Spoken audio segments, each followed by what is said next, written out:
Right, folks. I'm going to introduce Mark Stoddart. Because of my dyslexia, I always get your surname wrong, Mark.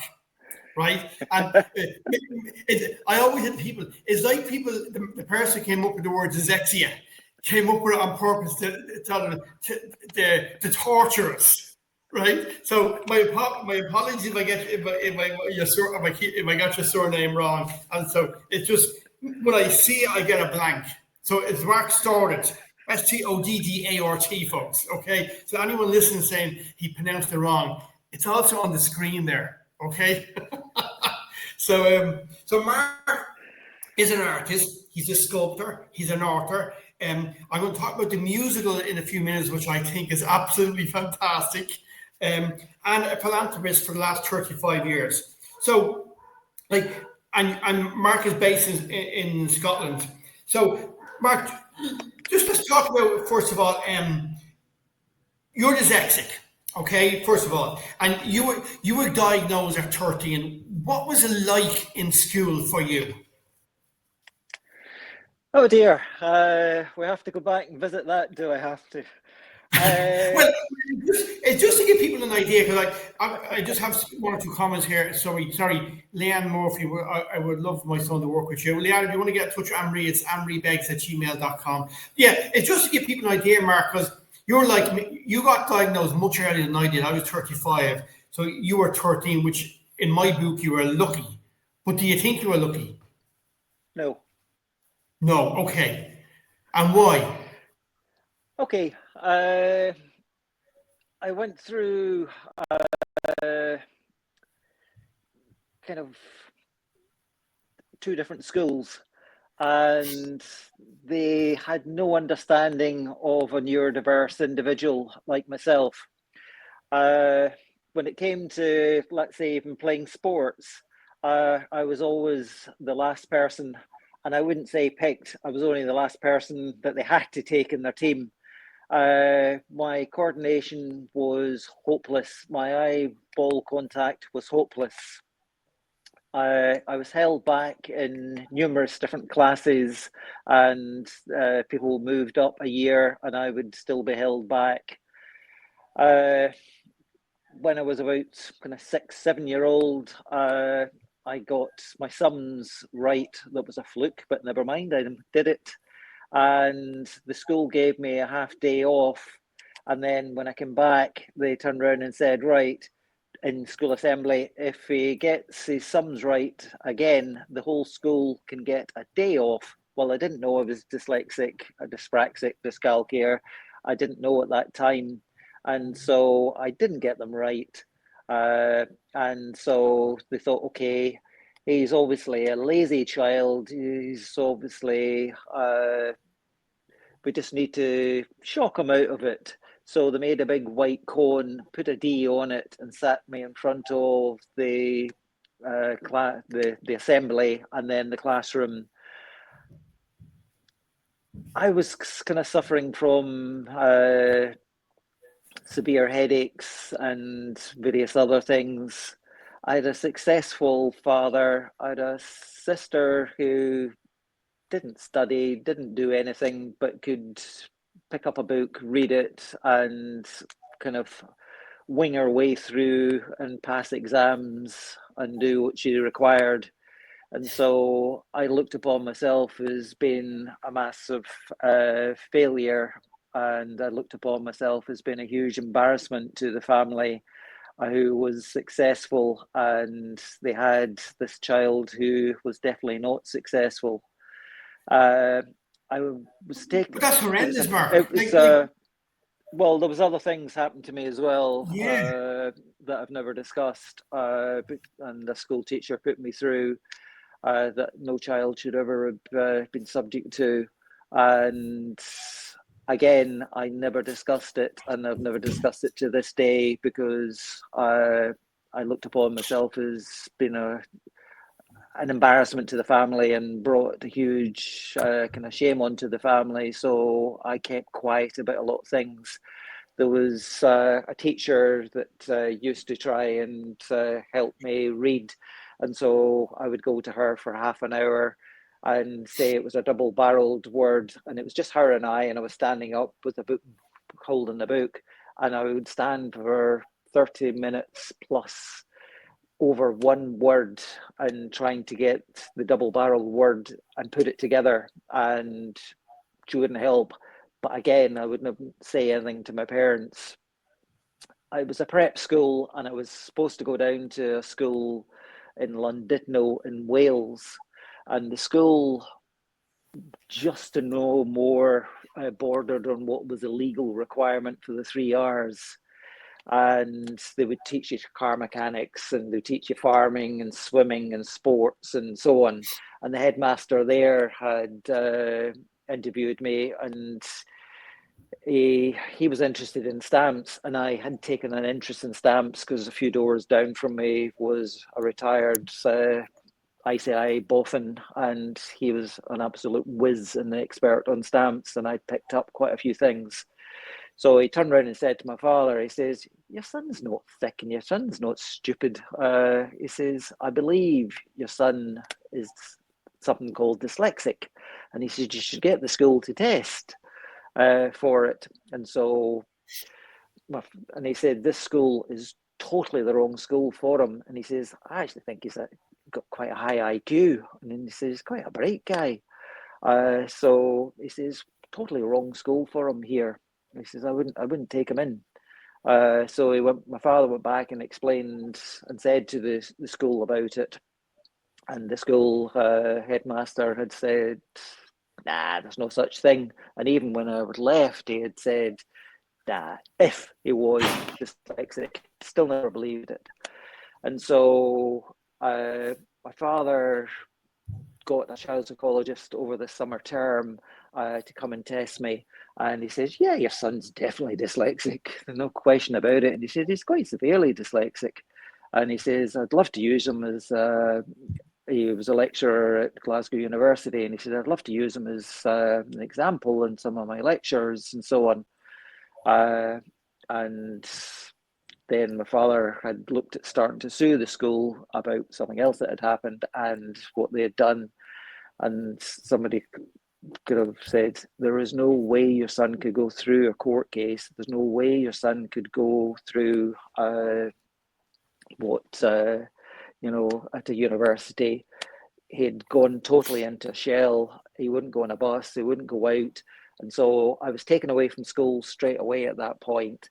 And I went through to Edinburgh to the dyslexia centre. The lady there, lovely lady, tested me, and she says, "Look, I help out at George Watson's in Edinburgh.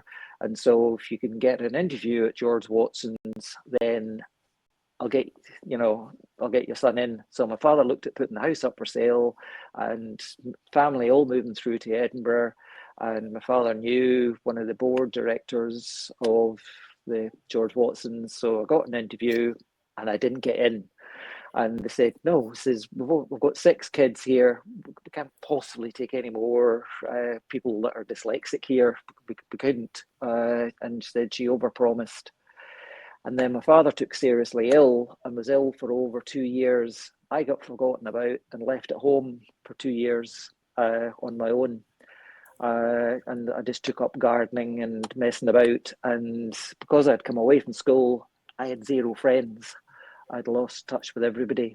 And so I was basically forgotten about for 2 years. And then... What age then?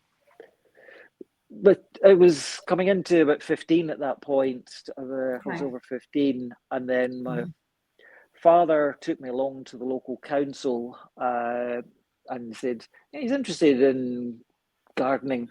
Maybe there might be an outside chance that he could cut grass and get a job with the council cutting grass. And he says that's all he would ever achieve in his life. And then somebody reported my father for having me sitting at home. My father got well against every odds. And my father was a huge, bigger than life character. And quite an overpowering kind of person. And he did what he thought he was doing for the right reasons, but didn't go about it in the right way.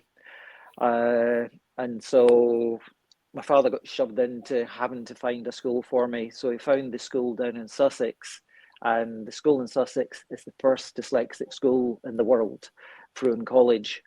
And I had never been on a bus on my own, I'd never been on a train on my own, let alone an airplane on my own, and I'd never been away anywhere. And I was literally going into a shell and wouldn't interact with people and had zero confidence. But I realised it was the only opportunity I was going to get in my life. So when I went down, and everybody thought, well, there's no chance he's going to stay down there, we're going to have to bring him back.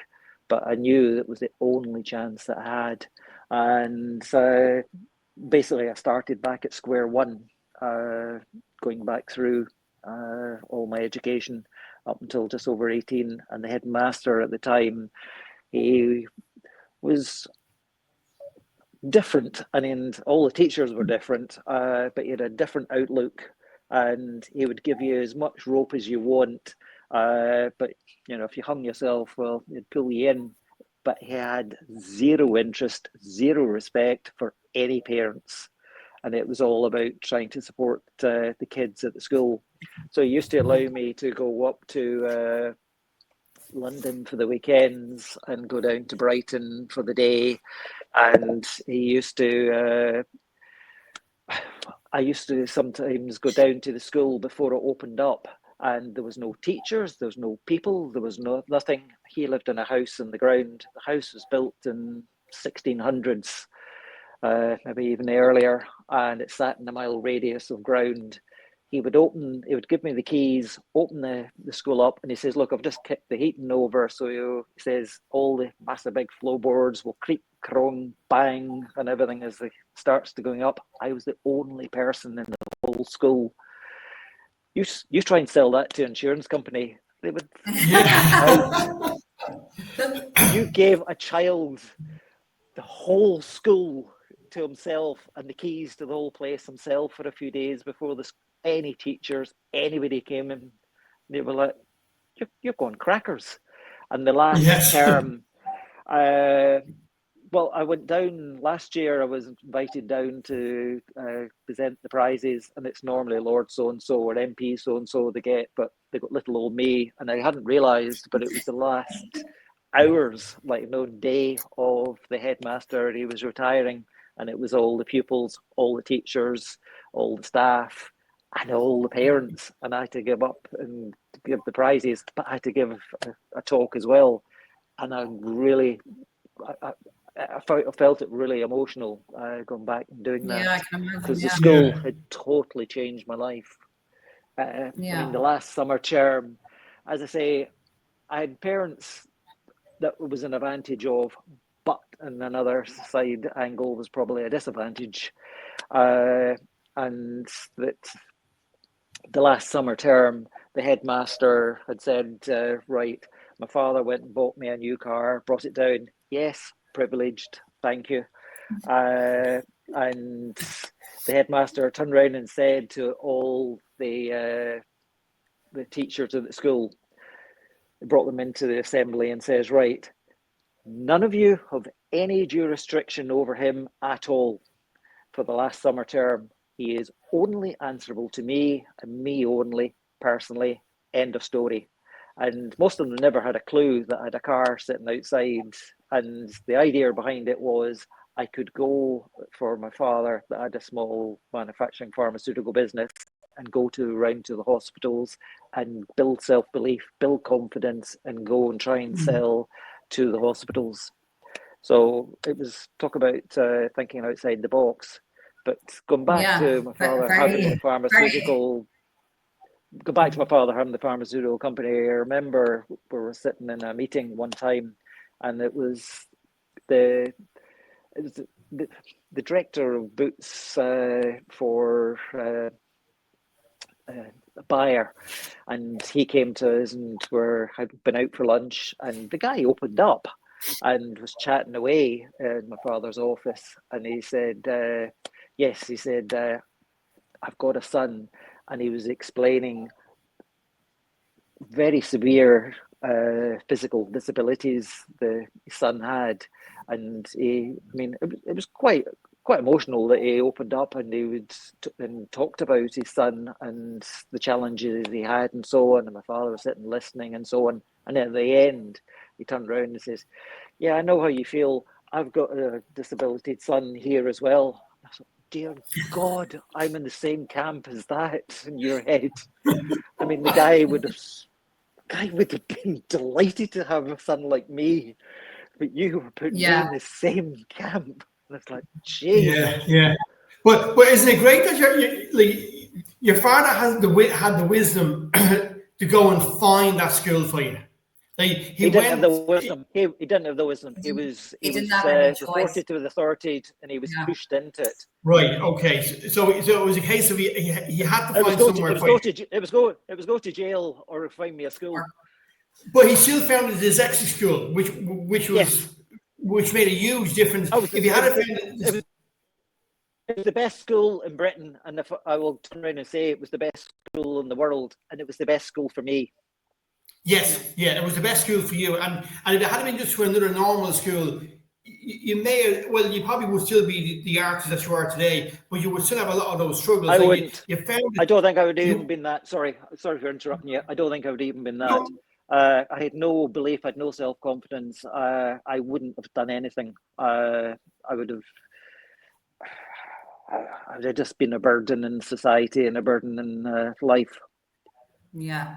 I mean, that's why I always say to people that, the most important thing for your kids is that they're able to function well in society and in life. It's not about how much can you stuff into their heads. It's about are they nice people? Are they kind? Can they do they have some skill that they want to share with the world? Can they have a conversation? Because an awful lot of kids can't have conversations. Can they look after themselves?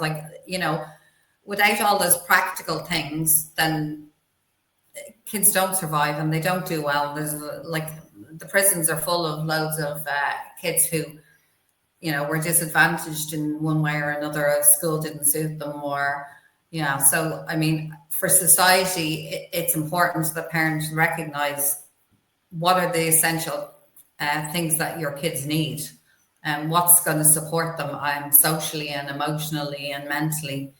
And not focus so much on academics. I mean, when I was in school, there was one girl who was very, very good at school. This girl, because of some mental health struggles that nobody was aware of. Now, this girl was very, very academic, but she ended up committing suicide after the Leaving Cert because she expected to get 9 A's. She didn't. She failed everything.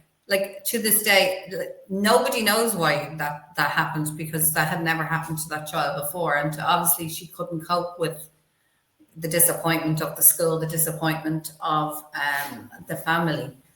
And when you think about what you said about the school that you went to was the right school for you, at one stage I had my 3 children in 3 different schools, because I believe that different schools provide different things to different kids. And that one size doesn't fit all. And so that's why they were all in different environments. And one of them I ended up homeschooling, not the dyslexic one, mind you. The youngest one, who realized that there's not really anything that a parent can do when you're 12 or 13 and you decide that you're not going. They can't, as one parent said to me, I don't know what the school expects me to do. I can't bring her up and just throw it over the wall because her child wouldn't go to school. And I think that's a difference at this generation. They actually realize, well, actually, I have quite a lot of power. I can just decide I'm not going. What are they going to do about it? Yeah, I decided not to go to school on certain occasions, and for that, I was given 6 of the letter on each hand when I came back. And it was today I could actually say I'm not going. I'm going to be homeschooled. On my time, there was no homeschool. I keep telling people that I got saved because I got a summer job on the car ferries that my dad got me, and I learned I am not stupid. I have a brain. I'm very good at maths. I'm very good at talking to people. I can actually sell sandwiches. I can sell this. I can do this. And only for that and those 4 summers on the car ferries for 3 months at a time, I would be still going back to school after every holiday, believing what the teachers told me. depressed that you're stupid, you couldn't read, and you're too slow at this, and you were lazy. The lazy was the big thing. Even though I knew I wasn't lazy, and I worked very hard to try and understand algebra and understand stuff. So how did you get into the sculpting, Mark? Yeah, because how did you go from the person who loved gardening, and then you went to the dyslexia school, and then, I mean, I met Mark about 2 years ago when Mark was launching his book, Make a Mark, in Dublin. Now, I have to admit, I had no idea who Mark Stoddart was at the time. But I said, oh, yeah, someone who's doing something in the dyslexia world. I looked him up and I said, oh, wow, he's actually very famous. And I went along to the lunch, and when I met Mark, the one thing that I noticed about him was that he was just a nice, normal person. Because not everybody who's been very successful are nice, normal people. And I thought he was like quite shy. There was actually only a small group of us, but something about Mark anyway really appealed to me. And then I went online. I've chatted to Mark like a few times, and we met at the dyslexia conference. And I think the thing that stands out most about Mark is, while he has an impressive catalogue of achievements, but he's such a kind person. And I know that lots of people connect with him for various different reasons. And I know that Mark says yes to an awful lot of things and donates an awful lot of his sculptures. But I think he gives up an awful lot of time as well. And, you know, time is very precious. And so he's always flying around doing charity work, visiting someone, setting up schools. I'm like, wow, how does he have time to do all this? But so how did you actually get into the whole world of art? Good question. When I was down at school in Sussex, the woodwork teacher used to give me the key to the woodwork room, and I used to go in and mess about and do bits and pieces, and it was mainly just for myself that I was doing it. Again, you know that what you just handed a child a key to woodworking lathes and everything else. Again, when I went to school last year, we were wandering around about different things, and I says, in there, I said, was the cupboard. And I said, there was Major, the Major, I said, used to give me the set of keys. And I said, I used to go into the gun cabinet and get about 4 rifles and put them on me and go out and so on. And it was like, what? You were allowed to go and get the guns? And you could walk out with 4 rifles and go out. And I says, yeah. So, yes.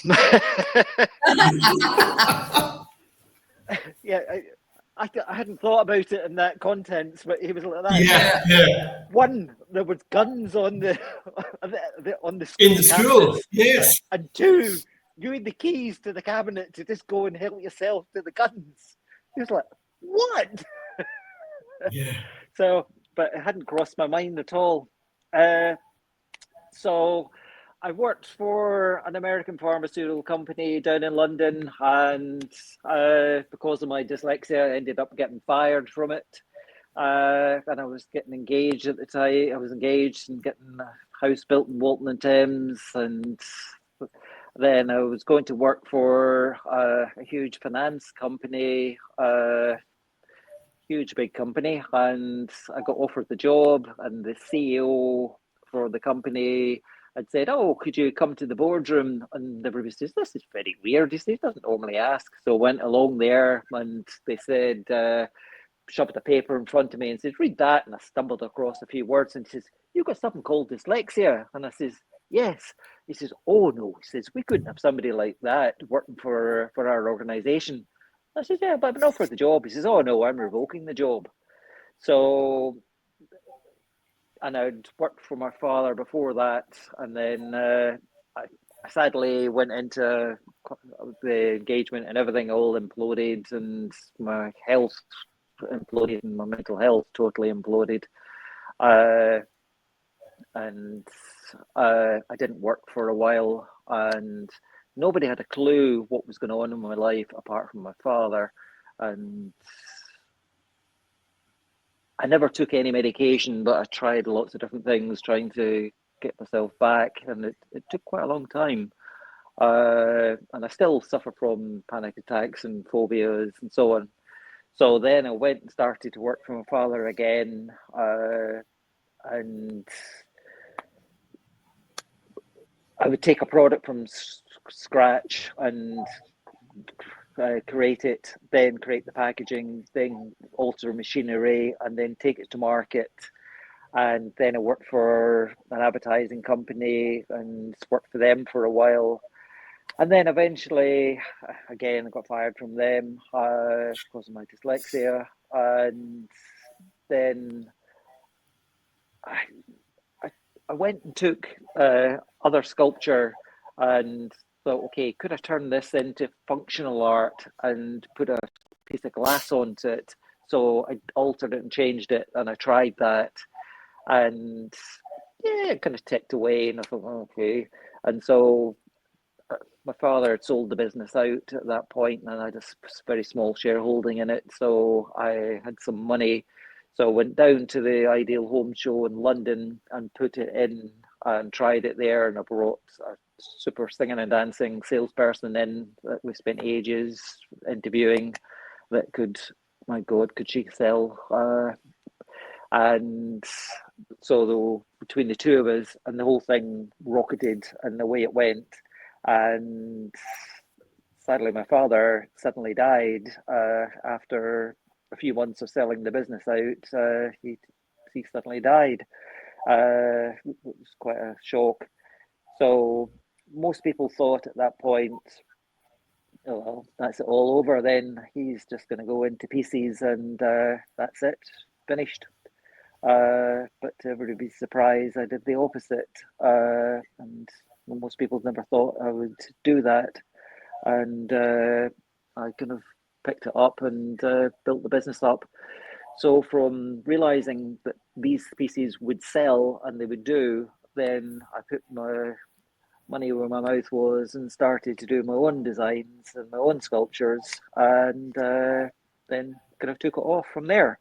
And so 35 years later, I just do the odd piece now and again. At one point, I was doing 18 exhibitions a year. I was going to New York. I was going to Chicago, Monaco, and loads of places. And there is no part of the world you can't mention that somebody will not have collected one of my sculptures and done a piece for the man that walked on the moon. I've done a piece for the King of Saudi Arabia. I've done a piece for Elton John, and a piece in the Scottish Parliament, and the list just goes on and on.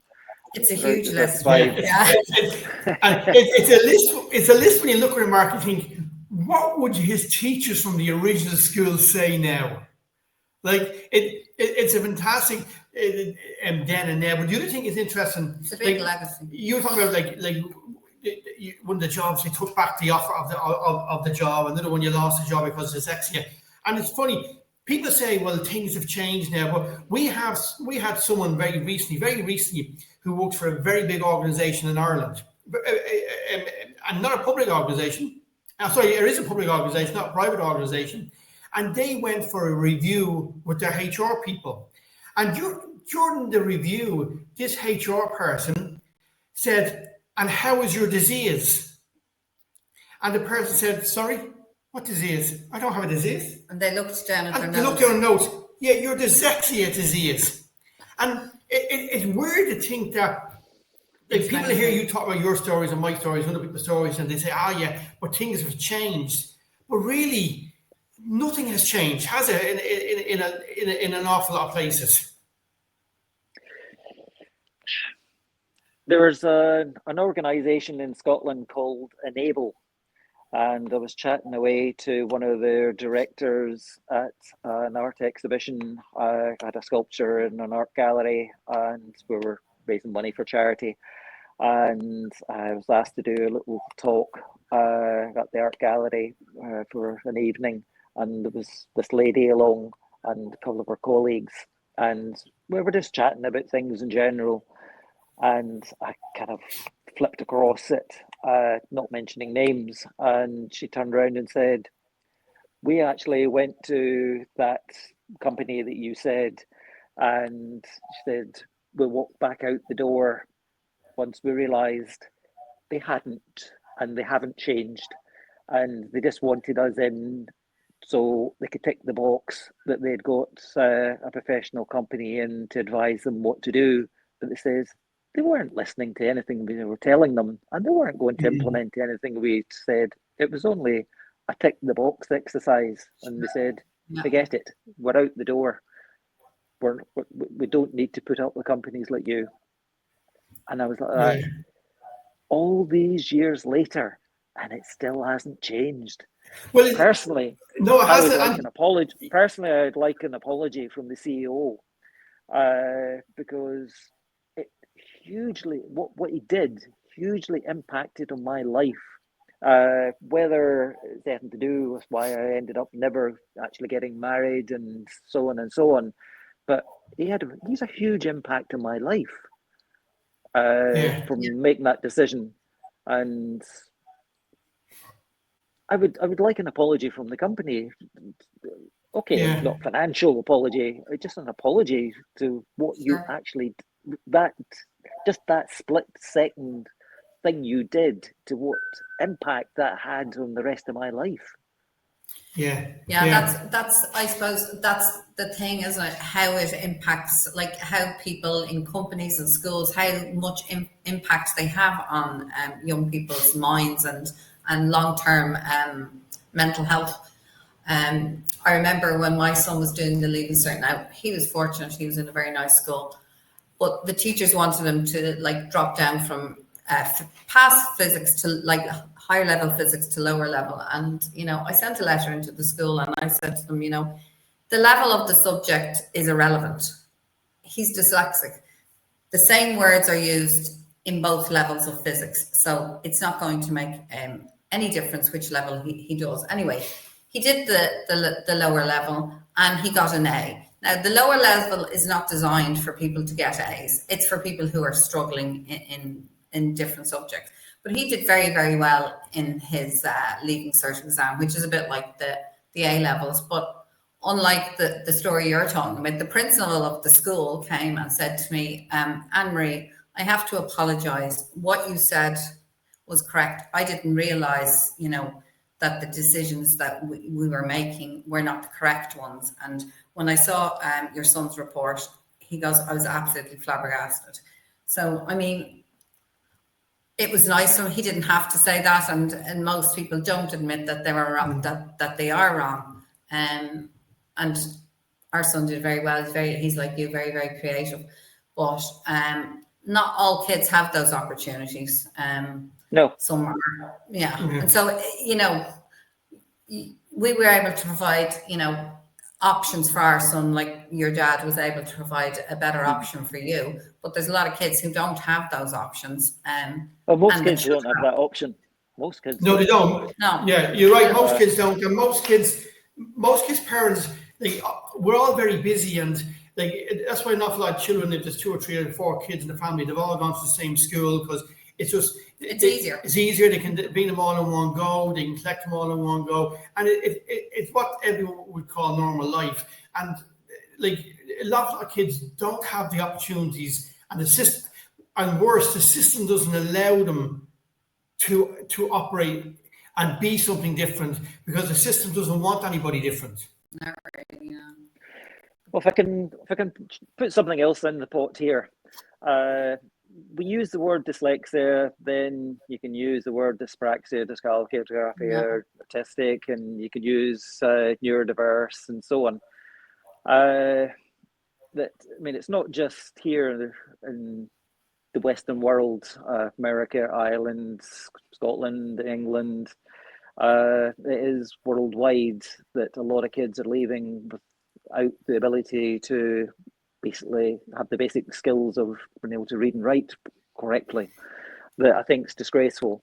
But just last week, I get messages in literally every day from different people from all around the world. And there was one last week, and I'm trying to help a school that's just not long set up in Uganda. And a lady contacted me to say that she came from the same area, the same kind of village where the school is. And she said that all the schools in Uganda at the moment are on strike for a month. And she said the state schools have 220 kids in one classroom to one teacher. And she said, when I went to school, she said, there were 552 other children in the classroom to one teacher. And she said, and if you take the word neurodiverse and say, some people say it's 15%, some people say 20% of the population are neurodiverse, but you could possibly say that 100 of the kids in that school, in that class, would be neurodiverse. And let's say that one teacher is an absolute superstar, that they're not, sadly, because they've not been trained, but let's say they're an absolute superstar and has been for numerous trainings all around the world in all different conditions, still would not have a cat and hell's chance of doing a single thing to help any of the children in that classroom. So I come back to the word poverty, and I'm helping some of the kids at that school go to school and supporting them. And they don't even have a pair of shoes, so you've got to buy them shoes, and they don't have food. And some of the kids talk about, we have not got a single clue in life. Some of the kids got bought last Monday a hen, and you sit and think, oh, I saw what that. Yeah. heck are you buying a child a hen for? But that hen, I didn't understand either, but that hen by probably January will be laying eggs, and it will have X amount of chicks, and within 6 months, if you grow the chicks, run them on, you can end up buying a goat, and then from the goat you can run on, and I know you need to have a cockerel as well to do it, but and then they could end up having a cow, and then they end up becoming very wealthy family. And you're like, wow, you just don't think about it. But it's not just Africa, and it's not just India. I'm trying to do a project. It's a friend actually in Dublin that has built quite a few schools in India, and I'm trying to see if HSBC Bank can get involved, because they're interested in helping girls, and it's been the girls that I'm sponsoring at the school in Uganda, because they either get married off young, or they end up having to work around the house, or work on the land, or if there is a little bit of money, and quite often there's not, but if there was, it would be the male that would get sent to school, not the female. So it's to try and give them a chance. And that is basically what I've tried to do, is give children an opportunity, one, not to go through some of the things that we, Mark, went through and subject to, but also give them an opportunity in life to hopefully get a break and realise their own personal dreams in life, and just give them a chance in life. But you give them the basic skills. I mean, the schools give them, there's somebody there that will teach them how to grow crops. There'll be somebody there that will show them how to make their own clothes and do different forms of art. And when we use the word art, it's very broad. You can be a designer for furniture, designer for, you could be a great chef, and that's artistry and it's right, and an architect and it's AI, and huge. The word art is, but I've always say that even if they're not going to make a career out of it, and personally, to some point you actually don't want to make a career out of it, and you might say, why on earth not? Because when I was doing it at full throttle, and I had the truck, I had the van, I had the staff in the office, and we were doing 18 plus exhibitions a year and so on, I was literally prostituting myself, because I was sitting at an exhibition, I had to sell to pay the animal behind me and feed it. Yeah. But if you can, as a child, whether it's gardening, whether it's drawing, painting, sculpture, pottery, whatever, and that's your little world, and you sit and do it, and you enjoy it and you like it, that is yours for the rest of your life.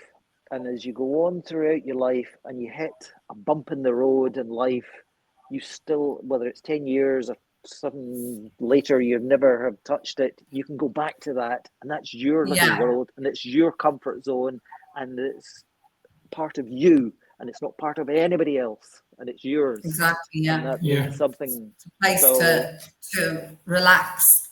I remember my eldest daughter was a very passionate dancer, and she went to performing arts college. Actually, both my daughters did in London, and she was actually very academic as well. But you know, dancing was her passion. But I remember, so we have like 2 sets of exams. So for both sets, she wrote the same English essay.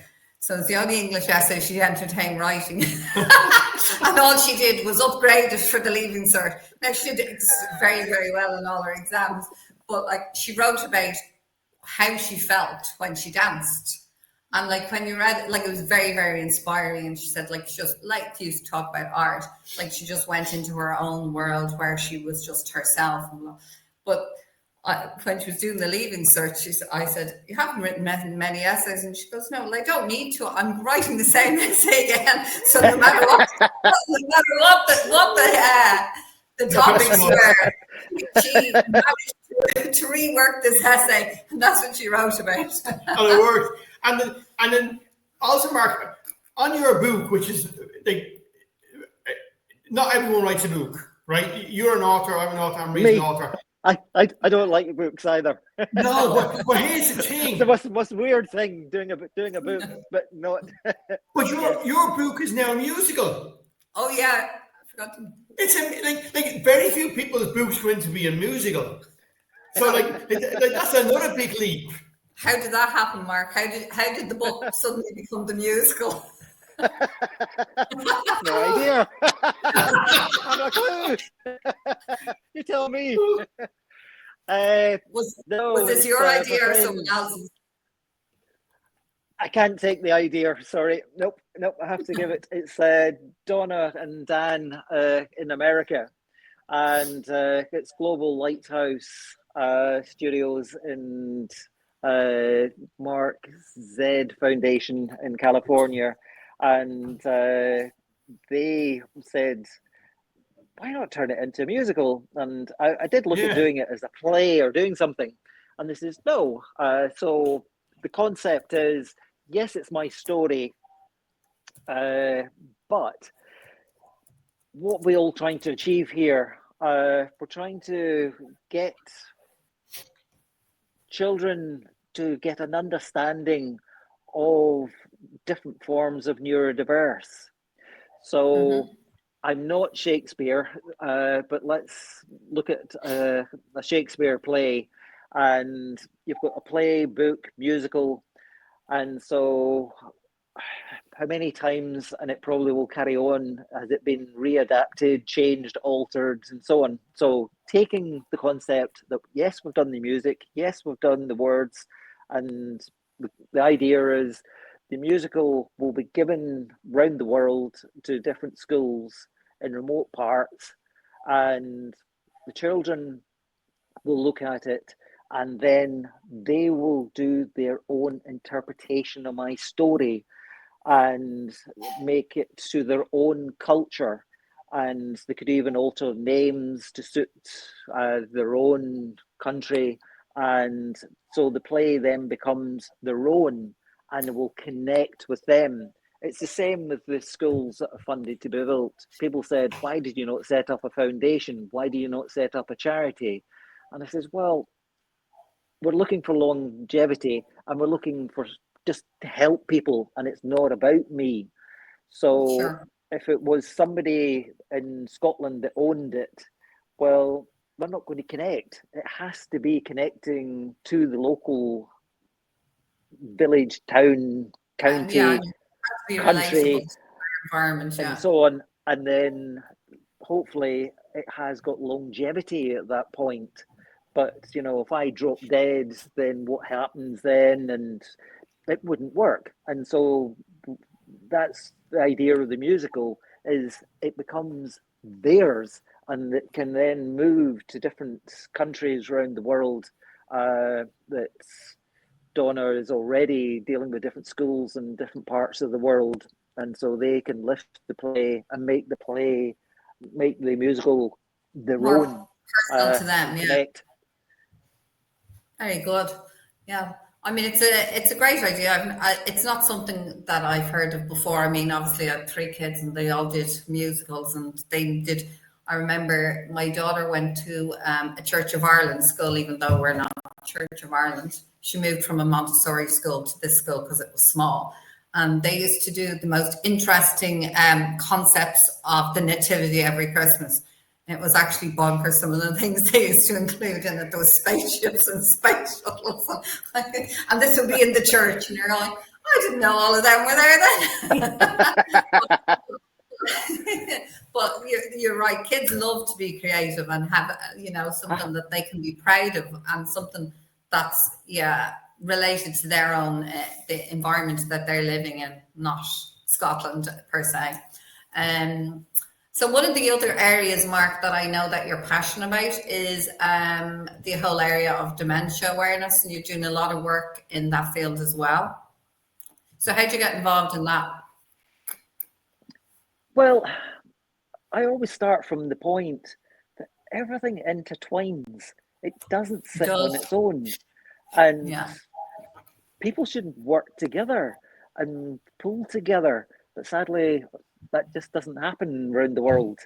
But I wish it did more, because you look at dementia and you say, right, people who are caring for people with dementia, a lot of them are suffering from mental health issues.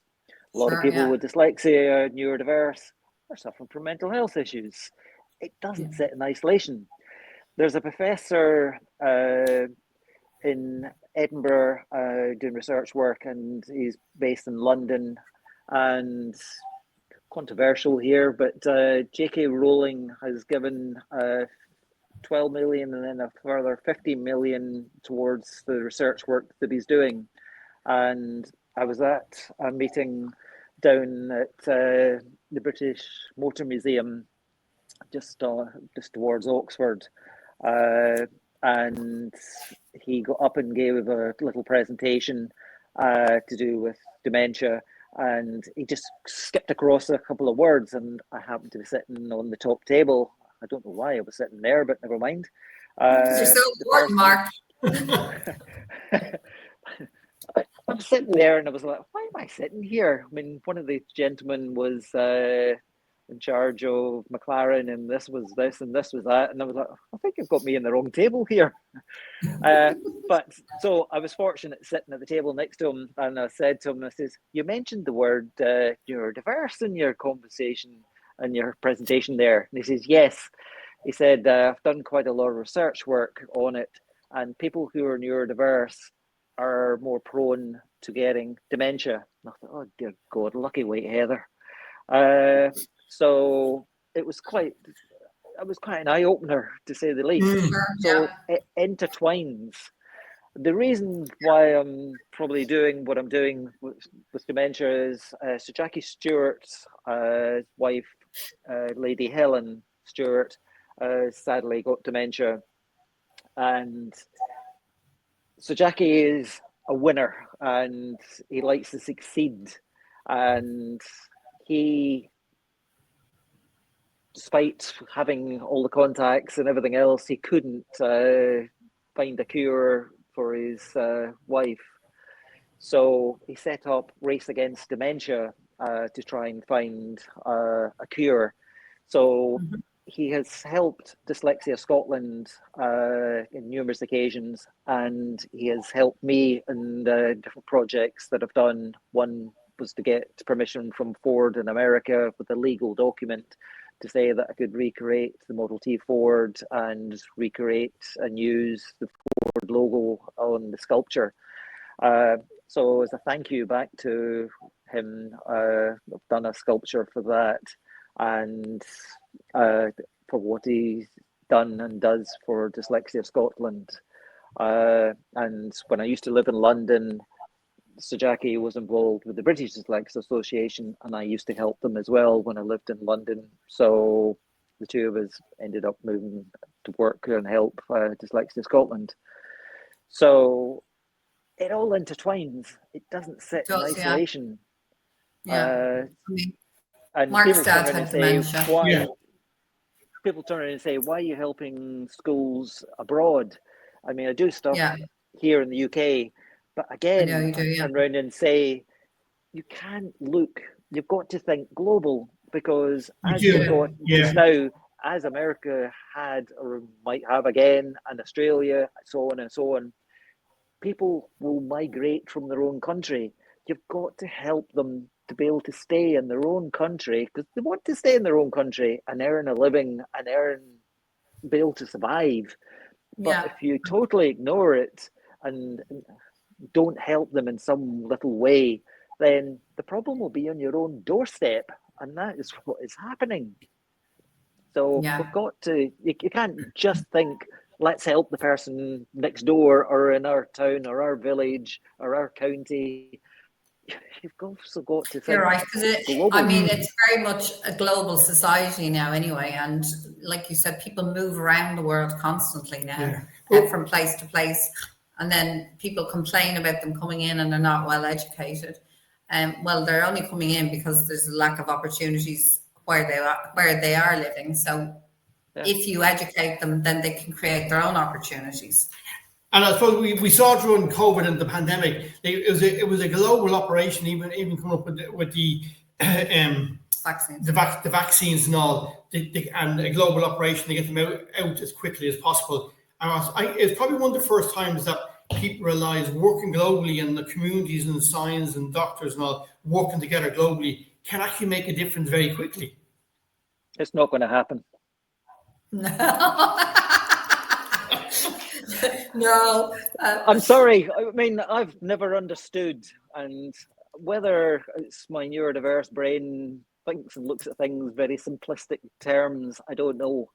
But I sit and look at, say, I don't understand why the Western world never got together and said, right, common cold or penicillin or an antibiotic or this, why they don't set up research institutions and companies that will come up with a cure for something, not something that you can take for the next 10, 20 years and a company can make a fortune from. Find a cure for something. But the world governments don't do it, and they don't go and all put a certain amount of money in, and they don't. And the pharmaceutical company, well, the structure is not there to find a cure. That's the one thing that I admire hugely about Sir Jackie Stewart's charity, is he does want to find a cure, because he's not there to make money. He's wanting to find a cure. But again, if you go back to say something like the Amazon forest, I can't understand for the life of me why the Western governments didn't all turn around and sit down and say, right, Britain, I mean, we chopped down all our oak trees and built sailing ships, and we did this and did that and got rid of a load of our forests, and you can round that off around the world.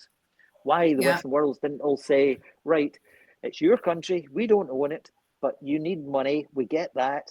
We will take the Amazon forest over, look after it, police it, and we'll make sure it's all done, and we'll give you a certain amount of money every year for us to look after it and maintain it for the world.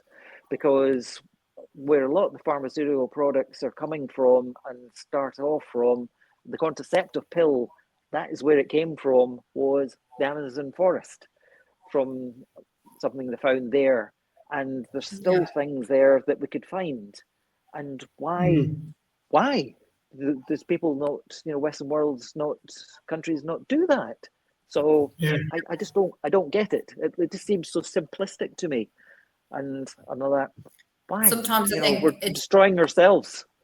Yeah, I think sometimes, Mark, it's because pharmaceutical companies make so much money by not providing a cure, by providing treatment. That they can treat people for some things for 20 years. If they cure them, then they're losing out on all that. There is no money in a cure, so they're not going to find a cure. No, there isn't. No, there is no money in it. Mark, we have someone from Ghana who would like to know how they find out about the musical if their school wants to do it. Just get in touch, and Donna will look at it. The school down in Sussex looks as though I'm having a meeting in November about it, and they're looking at doing it. So, Donna and Dan can do that, and myself, and we can send it through to you. So is there any email address or website they should go to? Just contact yourselves and then fire it back. Right. Okay. So I'm already dealing. I'm dealing with some things in. I'm already dealing with some things in Ghana already. I don't think it's anywhere that I'm not doing something, but I will pass on the information to you. Simple, just to go to you and then come back to me. Absolutely. And we can pass it on. So dyslexia Ghana _ MU2KAN. If you want to contact AmoryBeggs@gmail.com, she'll get all the details for you. Mark, thank you so much. It's fantastic. Yeah, thanks for giving us your time. I still would like to see the faces of those teachers going back all those years. When you say you've done stuff for Nelson Mandela, you've done stuff for Bishop M22 and other people. Because the amount of stuff you've done and all that massive stuff you're doing to help schools and build schools and help education and educate people is just phenomenal. It's absolutely brilliant. Yeah. Could I leave you with two thoughts? Yes. One, it was a meeting with Sir Jackie Stewart, and I've said to a few people, and they look at me with horror, and I said to him, and I said, he paused for a while, and I thought, oh gosh, it's another one I've said that I should. And I said, I don't feel as though I've ticked the box, and I don't feel as though I'm successful. And he looked at me and he says, I'm the same. He says, I haven't ticked the box and achieved. I don't feel I've achieved either. And he says, just as well both of us have. Because he says, if we had, we wouldn't keep doing what we're doing. Yeah, very true. Yeah. There's always a lot more to do. A lot of parts of the world, I understand that they don't have the facilities, they don't have the backup, and they don't have the knowledge. But the one thing we can all have is be kind. Because what you do to a child can imprint on the child for the rest of their life. So just please be kind. Yes, they can be disruptive as hell in the classroom. They can be this, they can be that, and really annoying, and I get all that. But try and just be kind, because some things that you do can have serious implications on a child's life and into adult life. So please be kind. And also, words have an effect. Words and actions have an effect. Yeah. Thanks for that, Mark. I really appreciate it. So great to chat to you again. Take care of yourself. Keep up with your work. Take care, Mark. Thank you. Thanks a lot. Appreciate it. Hopefully see you again soon. Yeah. Take care. Bye.